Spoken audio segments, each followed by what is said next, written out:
On WhatsApp, no one can see or hear your personal messages. Whether it's a voice call, message, or sending a password. To WhatsApp, it's all just this.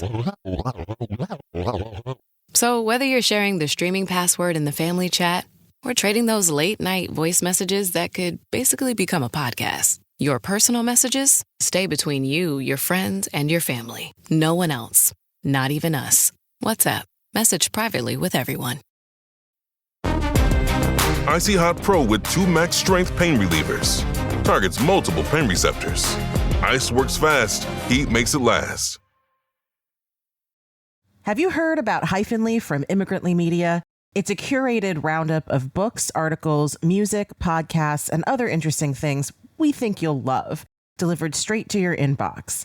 Subscribe to Hyphenly. The link to the newsletter is in the show notes. And now to today's episode. The year is 1950. We're at the Bayer Stadium in Rockford, Illinois, about 80 miles northwest of Chicago. It's a mid-September afternoon with clear blue sky and a light breeze drifting in off the Kishwaukee River.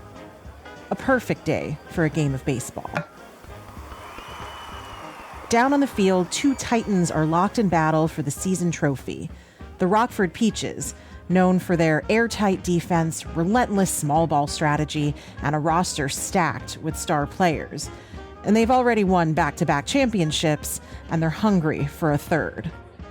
And across the diamond, the Fort Wayne Daisies, a team built on raw power and swagger. Their lineup is packed with heavy hitters, the kind who can change the game with just one swing. And all season long, they've been the Peaches' fiercest rivals. Just last year, the Daisies were knocked out of the playoffs by the Peaches in a bitter 5-game series, a loss they've been stewing over ever since. And now, they want payback. So there's a lot on the line. Now, you might be thinking, Peaches and Daisies, these are unusual names for professional baseball teams.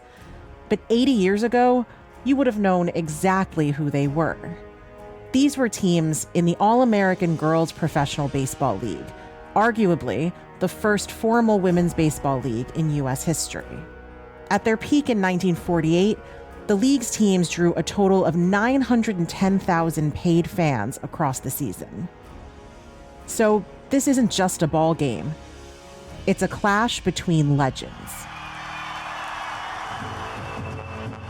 Today is Game 7. Whoever wins this game will be walking away with the championship. In the bottom of the second, the Rockford Peaches are up by 2, but it's still early. And after 2 outs, Dorothy Dottie Kamenshek is up to bat. The pitch comes in, and she hits it out of the park, a 2-run homer. She finishes the game with 4 hits and 5 runs scored, leading the Peaches to their 3rd consecutive title in an 11-0 blowout. Kamenshek would go on to become the all-time leader in hits and total bases in league history. And today, she's recognized as one of the greatest female baseball players of all time. Now, you probably remember Gina Davis playing Dottie in A League of Their Own. Who's the goddamn manager here? I am! Act like it, you big lush. You tell him, Dottie. But outside of that film's legacy, why haven't more people heard about the history of women's baseball? And more broadly, when did we all start thinking that baseball was a man's game?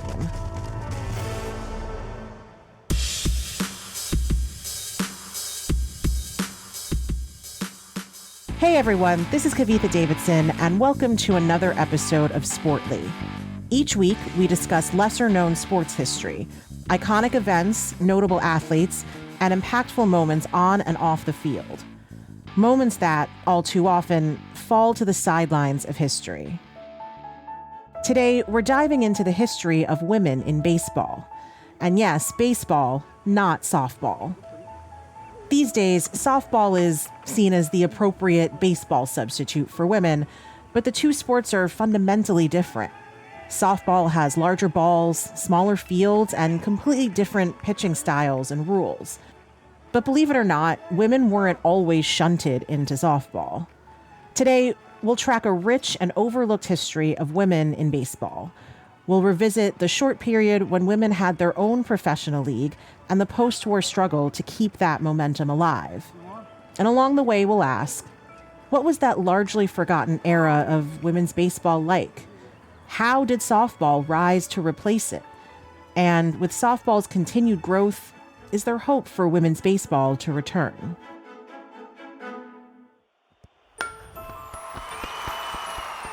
Baseball looms large in American culture. It's our national pastime, after all. But what you might not know is that women have been playing baseball in the States for almost as long as the men. The first organized women's team formed in 1866 at Vassar College, just over a decade after the earliest men's teams in the 1850s. Then, starting in the 1880s, all-black women's baseball teams like the Dolly Vardens and the Captain Jinks played in front of crowds across the country. In the early 1900s, barnstorming teams called the Bloomer Girls traveled the United States, playing against other women's teams as well as men's. And then came Jackie Mitchell. In 1931, at just 17 years old, Mitchell signed with the Chattanooga Lookouts, a minor league team. It was billed as a publicity stunt. But what happened next became one of the most talked about moments in baseball history. In an exhibition game against the New York Yankees, Jackie faced two of the biggest sluggers in the sport, Babe Ruth and Lou Gehrig. Her first pitch to Ruth was a strike, and the second, another strike. Mitchell wound up and fired a third time, and Ruth swung through it, strike three. As reported by the Chattanooga News and later documented by the Society for American Baseball Research, Ruth slammed his bat down and stormed back to the dugout in disgust. Next up to bat was Lou Gehrig, and Mitchell also struck him out on just 3 pitches. Here's where the story gets a little fuzzy. According to noted historian Leslie Heafy, some baseball writers at the time suspected that the strikeouts were a stunt arranged by the Lookout's showman owner, Joe Engel. In an interview with the National Baseball Hall of Fame and Museum, she says, and of course, the immediate assumption is this has to have been staged. There's no way. And Ruth himself sort of, lends credence to that idea because he makes comments in the newspapers afterwards that he didn't want to embarrass the little lady, and that is the phrase he uses. And of course, you would expect Ruth to do that. Gehrig, of course, has a very different reaction, and Gehrig doesn't, and that's no surprise either. He doesn't contribute to that idea that this was a staged thing. Jackie herself, in any interview that she ever gave right up to her death, said that it was not staged. But there were some at the time, including the New York Times, who treated it as a legitimate feat, and the box score reflects that Jackie really did sit down Ruth and Gehrig in succession. Whether it was raw talent or a bit of theater, one thing was clear: Jackie Mitchell became a national sensation. And for one afternoon in 1931, a 17-year-old girl from Chattanooga made the mighty Babe Ruth look fallible. Still, women's baseball in those early years was scattered and unorganized. But that would change with the outbreak of World War II, when the game and the country needed women more than ever. Enemy bombers travel at hundreds of miles an hour. That no such undertaking has been Any received, town is a target. and that consequently this country is at war with Germany. It's the spring of 1943. With the United States officially joining the Allied forces, millions of American men are being drafted, including ball players, leaving a gaping hole in the professional baseball space. In a world that feels anything but normal, Dorothy Kamenschek, also known as Dottie, is having a pretty routine day. She's in the outfield for the H.H. Meyer Packing Company girls softball team, where she's played since she was 12 years old. But what happens after the game is anything but routine. Dottie's approached by a male scout, an unusual sight at a girls softball game in the 1940s. He explains that he's recruiting for a new experimental women's league. Much later, that league will come to be known as the All-American Girls Professional Baseball League, or the AAGPBL. The idea came from Philip K. Wrigley, yeah, the chewing gum guy, who also, of course, owned the Chicago Cubs. With all the men being drafted for the war, Wrigley was concerned that professional baseball would suffer without ample talent and entertainment. A spring training session at Wrigley Field in Chicago is scheduled for May, and Dottie is invited to come and try out. This was brought to life in the film A League of Their Own. He's starting a girls' baseball league, so we can make a buck while the boys are overseas. Tryouts are in Chicago. It's a real league, professional. Professional baseball? Mm-hmm. They'll pay you $75 a week. At just 17 years old, she beats out hundreds of women and is offered one of the 60 spots in the league. Congratulations. You are the first members of the All-American Girls Baseball League. But it's not actually an easy decision after all. The only child of immigrants, Dottie lost her father at a young age, leaving her mom to support their family by herself by putting in long hours at Procter & Gamble. The offer to play baseball was a dream come true, but chasing that dream meant leaving her mom behind. It's the kind of thing that many of her peers didn't have to think about. But in the end, with her mother's encouragement, Dottie decides to take the leap, trading in her softball uniform for a spot in the first women's professional baseball league. Now, before she can join the Rockford Peaches, Dottie still has to graduate high school. So she crams for weeks, takes special exams, and earns her diploma a month early. And finally, she's off to Rockford. From the moment she steps on the field, she's impressive, immediately showing her star potential. Her first season, she hits 3 home runs with a batting average of .271, way above the league's average of .230. By 1945, she leads the league in runs scored. Dottie proves that women can do more than just play some good ball, they can dominate. And zooming out, her story really is a microcosm of the league's broader success. Just as Dottie is establishing herself as a women's baseball powerhouse, the All-American Girls Professional Baseball League is gaining steam across the country. By 1945, the league was in full swing, reaching nearly 500,000 attendants for the season. That's more than double the attendance of the inaugural season just 2 years prior. With more people coming to the games, the money is flowing in too, allowing the league to add new teams across the Midwest. And the women are being paid more to play baseball than they would have if they had been working in a factory. As the years marched on, Dottie continued to shine. She earned the batting title in 1946 and 1947, and she helped lead her team, the Rockford Peaches, to multiple championships. By the end of her career, Dottie had played 10 seasons in all. She was selected for 7 All-Star teams, and she led the league in career hits.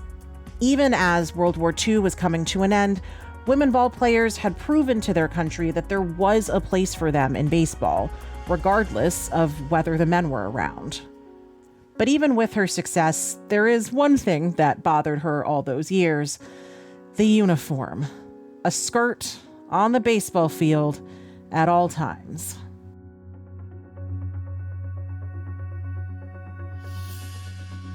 If you can't play ball in this, you can't play ball with us. Right now, there are 38 girls getting train tickets home who'll play in a bathing suit if I ask them. Oh, there's no pockets for my cigarette. League founder Wrigley was intent on projecting a ladylike image of baseball, even as they were playing ball. Apparently, he thought the league would attract more audiences that way. But Dottie once said that, by the looks of it, fans wouldn't even realize it was a real baseball game. Dottie was quoted as saying, that they kind of thought it was like a play or an exhibit of some sort. They didn't really think they were attending a sporting event. But that quickly changed when they saw the caliber of the play that the women were providing.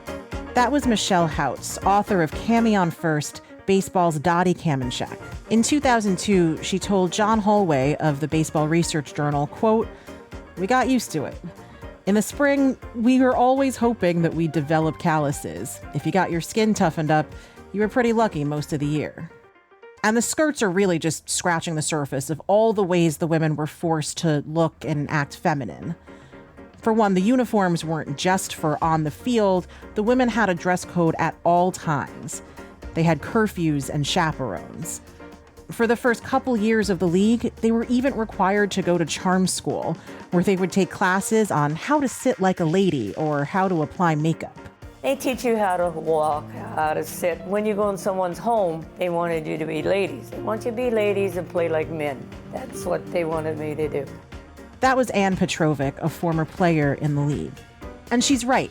League president Ken Sells once told the United Press, quote, "Femininity is the keynote of our league. No pants-wearing, tough-talking female softballer will play on any of our teams." Needless to say, while many of the women were thrilled to get to play professional ball, being forced to play a role at all times was less than ideal. And forced femininity wasn't their only problem. Because for all the barriers the league claimed to break, there was one line it never crossed: the color line.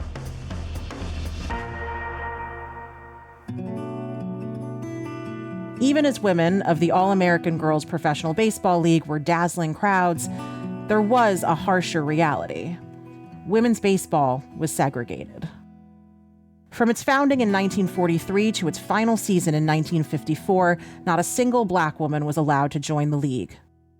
According to historian Jean Hastings Ardell, quote, "Black women were never offered contracts, even if they attended tryouts or were invited to practice, while only a handful of light-skinned Latinas ever made a roster." Meanwhile, in 1947, Jackie Robinson broke Major League Baseball's color barrier with the Brooklyn Dodgers. And the fans will never forget the sight of Jackie Robinson hurrying for the plate on his daring steal.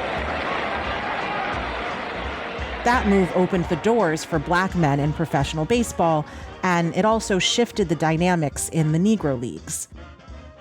As more black men were signed to MLB, Negro League teams began looking for ways to keep fans coming. And in 1953, they made a groundbreaking move. The Indianapolis Clowns signed Toni Stone, making her the first woman ever to play professional baseball in a men's league. Stone wasn't a novelty act. Hank Aaron, whom she replaced at second base, called her, quote, "a very good baseball player."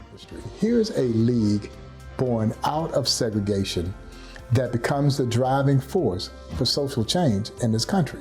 They didn't care what color you were, and they didn't care what gender you were. Can you play? Do you have something to offer? That was Bob Kendrick, the president of the Negro Leagues Baseball Museum in Kansas City. After Stone, two more women followed her into the Negro Leagues, Mamie Peanut Johnson and Connie Morgan, both of whom played in the 1950s and proved that women, excluded from the AAGPBL because of their race, were good enough to play against men at the professional level. Their achievements highlight a painful truth. The All-American Girls Professional Baseball League's vision of women's baseball was groundbreaking, but certainly incomplete, and just as exclusionary as men's baseball.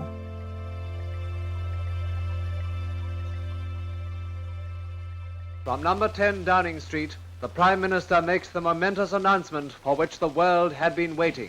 The designated head of the German state signed the act of unconditional surrender of all German. By 1954, while Toni Stone and others were challenging entrenched barriers in the Negro Leagues, the AAGPBL was struggling to remain relevant in the face of rapid change. Meanwhile, post-war recovery in the United States was well underway. Americans were spending lots of money, having lots of children, and for the first time, watching lots of television. The rise of TV was reshaping entertainment. Baseball was now being broadcast into every American living room. Now, this was great news for the men's major league teams. Nearly every team is selling their games to local TV, raking in millions in the process. Welcome to Major League Baseball. Hi, everybody. Jack Brickhouse from Los Angeles to St. Louis. But what Americans aren't seeing on their televisions is, well, anything to do with the Women's League. The AAGPBL isn't televised, and that's a problem. Networks preferred to give television slots to men's leagues who they believed would draw on higher viewership. And the league had already been struggling. Attendance had been declining since 1948 as men's players returned to Major League Baseball from the war. With millions of Americans now watching baseball from the comfort of their own homes, many just didn't seem as interested in going out to a women's game in person. And that meant ever-dwindling revenue. Now, it's not all about the rise of television. The Women's League had been dealing with its own problems, like the decision of teams to decentralize the league's authority. With no central authority, control over things like league promotion and talent distribution became scattered. Later that year, the Women's League would shut down for good, ending an extraordinary chapter in women's baseball history. Most of the players returned to their pre-baseball life. Dottie Kamenchek, the league's brightest star, became a physical therapist, and she never played professional baseball again. Although it may have been cut short, the All-American Girls Professional Baseball League gave the world some exceptional baseball. So why is it that there has been no successful women's league since the 1950s? Why aren't more women playing baseball? The short answer is softball. The long answer? It starts with a landmark law from over 50 years ago. USAA knows dynamic duos can save the day, like superheroes and sidekicks, or auto and home insurance. With USAA, you can bundle your auto and home and save up to 10%. Visit USAA.com/bundle. Bundle savings are off total premium, not available in all states or in all situations. To qualify, auto policy must be active prior to property policy issue, subject to change. Restrictions apply. Membership eligibility and product restrictions apply and are subject to change. USAA means United Services Automobile Association and its affiliates, San Antonio, Texas. In 1972, President Nixon signed the Education Amendments Act, and tucked inside was Title IX, the legislation which prohibited discrimination on the basis of sex in educational institutions receiving federal aid. That means that schools must provide just as much athletic opportunity to women as they do to men. Now, in most ways, Title IX was a huge victory for equality, increasing women's participation in sports like basketball, volleyball, and track. But for women's baseball, it exacerbated existing issues with access and opportunity. You see, rather than investing in women's baseball, many schools treated softball as functionally equivalent. With that logic, schools could essentially undermine the law. To them, creating opportunities for women's softball, not baseball, was adequate. They could still technically comply with Title IX without increasing access to baseball. As you heard earlier, that line of thinking is really operating on a false premise. Softball and baseball are not the same sport. Just ask any of the women of the old professional league who had to adjust to bigger balls, a smaller field, and an entirely new playing style. And yet, the legislation was successful in encouraging more women to start playing softball.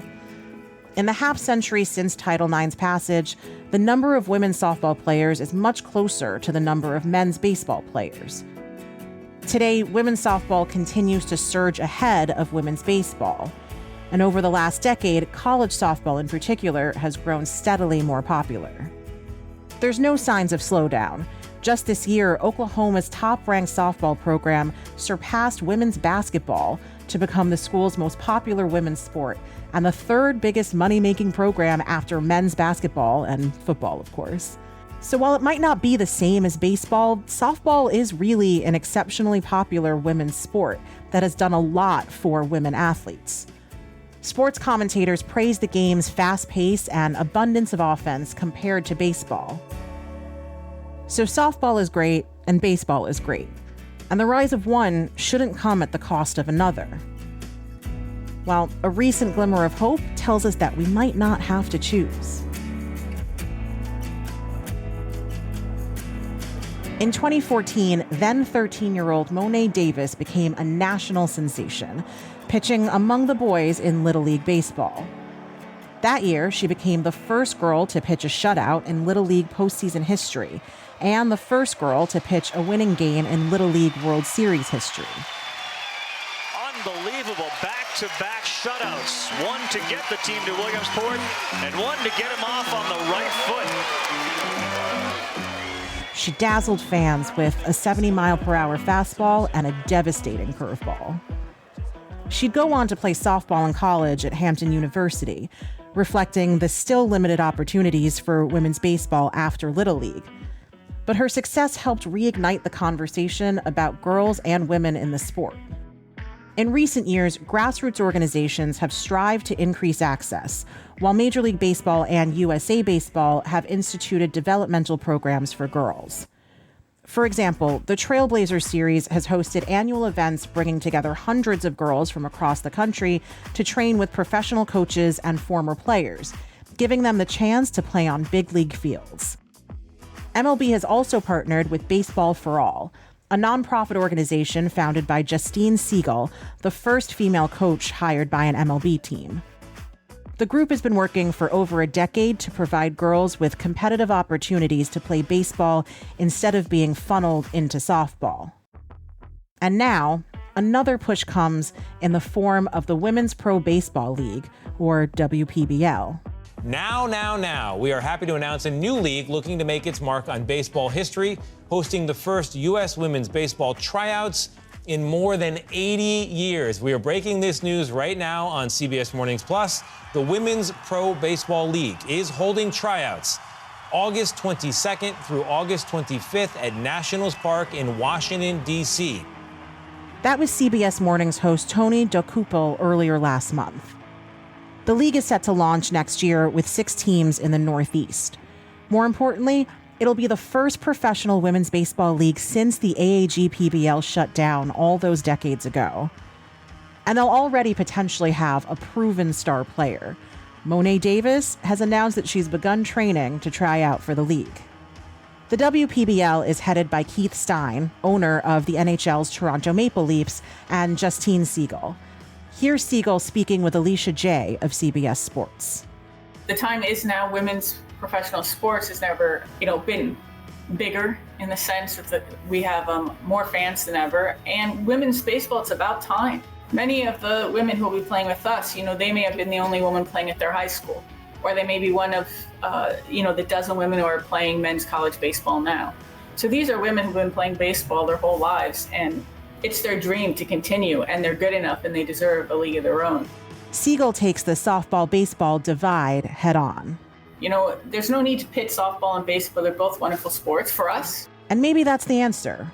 It doesn't have to be one or the other. Close your eyes, exhale, feel your body relax, and let go of whatever you're carrying today. Well, I'm letting go of the worry that I wouldn't get my new contacts in time for this class. I got them delivered free from 1-800-CONTACTS. Oh my gosh, they're so fast. And breathe. Oh, sorry. I almost couldn't breathe when I saw the discount they gave me on my first order. Oh, sorry. Namaste. Visit 1-800-CONTACTS.com today to save on your first order. 1-800-CONTACTS. Put us in a box. Go ahead. That just gives us something to break out of. Because the next generation 2025 GMC Terrain Elevation is raising the standard of what comes standard. As far as expectations go, why meet them when you can shatter them? What we choose to challenge, we challenge completely. We are professional grade. Visit GMC.com to learn more.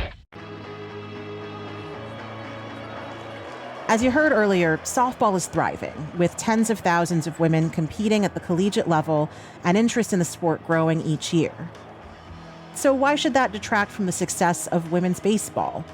Shouldn't women have ample opportunities to participate in both softball and baseball?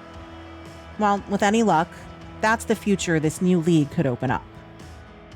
Women's participation in sports are at an all-time high in the United States, and that means that there's space for whatever sport a woman dreams of playing, whether that's baseball, softball, or something else entirely. But regardless of what the future holds for women's professional baseball, one thing is certain. Women will continue to make their mark on the game, as coaches, as umpires, as managers, and yes, as players, just like they've been doing for generations.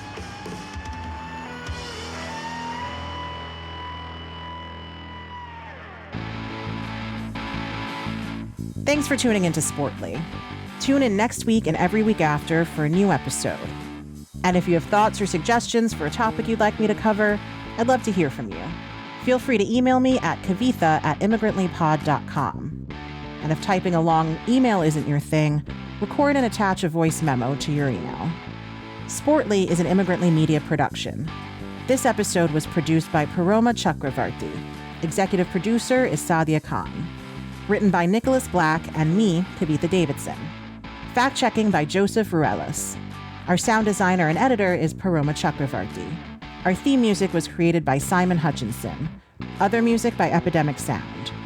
Tune back in next week for more Sportly.